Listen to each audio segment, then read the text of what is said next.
আমি ধানমন্ডি 32-এ যখন শান্তিপূর্ণ অবস্থান করছি, কি আমার ভিডিওটা টোটালি একটা লিডারের কাছে পাঠাইছে আমার মুভমেন্ট চেক করার জন্য, আমাকে মারার জন্য। এদের কাছে এদের কার্যালয়ের ইটের দাম আছে, কিন্তু জুলাই গণঅভ্যুত্থানে যারা শহীদ হয়েছে, যে মায়ের সন্তান হারিয়েছে, তাদের সন্তানের দাম এদের কাছে নেই। যদি তাই হইতো তাহলে এরা অনুশোচনা করে হলেও ক্ষমা চায় আল্লাহ রাস্তায় চলে আসতো।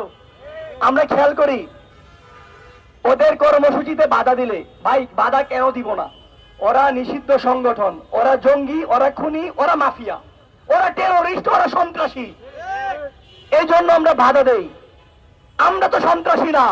যদি আমরা সন্ত্রাসী হইতাম, জুলাই গণঅভ্যুত্থানের পরে আমাদের যে সকল ভাই বোনদেরকে শহীদ করা হয়েছে, প্রত্যেকটা শহীদের হত্যার বিচারের দাবিতে যদি রাজপথে নামতাম, তাহলে এখন পর্যন্ত 1400-র উপরে ওদের নেতাকর্মীদেরকে প্রতিহত করতে পারতাম। আমরা কি করেছি? করি নাই।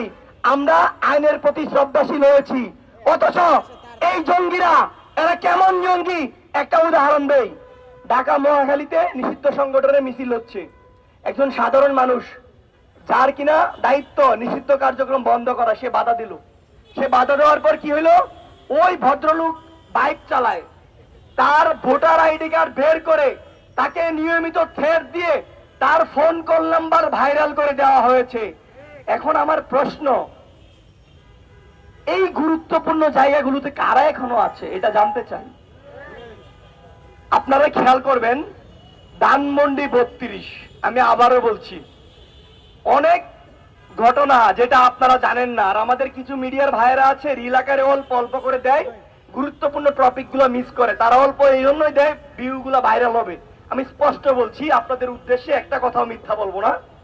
আমি ধানমন্ডি 32-এ যখন শান্তিপূর্ণ অবস্থান করছি, আমাদের কাছে মেসেজ ছিল, যেহেতু আমি একজন কেন্দ্রীয় সদস্য সচিব রাষ্ট্র সংলাপ ফোরাম SGF এর, সারা বাংলাদেশে আমাদের নেতাকর্মীরা, জুলাই যোদ্ধা যারা আছে, শহীদ পরিবার, তাদের সাথে যোগাযোগ হয়। তো আমাদের ধারণা ছিল সেখানে তারা বিভিন্ন রকম অতৎপরতা চালাবে, তো আমরা এটা হইতে দিব না। তো আমি যখন দাঁড়িয়ে আছি, খেয়াল করলাম একটা রিক্সাওয়ালা আমার ভিডিও নিচ্ছে। তো আমার এটা খেয়াল, মানে আমি পরে খেয়াল করলাম, আমার একজন চাচা এসে বললো, বাবা তোমার ভিডিওটা এই রিক্সাওয়ালা করছে, এর রিক্সাওয়ালা মনে হয় না, তুমি ওর ফোনটা দেখো। তো মিডিয়ার বাইরে কয়েকজন ছিল, তার কাছে যাই দেখি আমার ভিডিওটা টোটালি একটা লিডারের কাছে পাঠাইছে আমার মুভমেন্ট চেক করার জন্য, আমাকে মারার জন্য।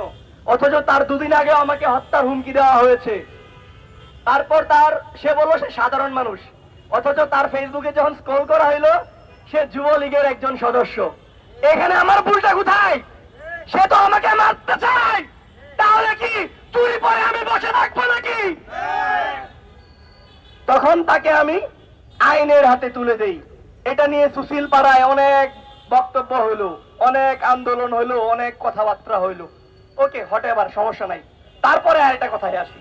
তারপরে যেটা হলো, আরেক ভদ্রলোক মিডিয়ার আইডি কার্ড ঝুলাইয়া আসলো আমার কাছে কয়েকবার, আয়ুষ ভাই আপনি আমার একটু সাইডে আসেন 5 মিনিট। কেন? যে আপনাকে নিয়ে একটা টক শোতে যাব, আপনার সাথে কথা আছে। আমি এই লোকটাকে সন্দেহপূর্ণ মনে করলাম। এই লোকটার ছবিটা আমাদের একটা গ্রুপ আছে সারা বাংলাদেশে, ওইখানে পাঠাইলাম যে এই লোকটা কোন জেলার হইতে পারে। কিছুক্ষণের ভিতরে তার খবর আসলো সে যুবলীগের সদস্য। তার তথ্য প্রমাণ, তার প্রোফাইল আমার কাছে চলে আসলো। আমি সরাসরি মিডিয়াতে এটা দিয়ে দিলাম। দেওয়ার পর আবার তাকে সাধারণ জনতা আটক করলো। আটক করার পরে যেটা হলো, সুশীল সমাজ বলতেছে যে আমরা নাকি তাকে মব করেছি।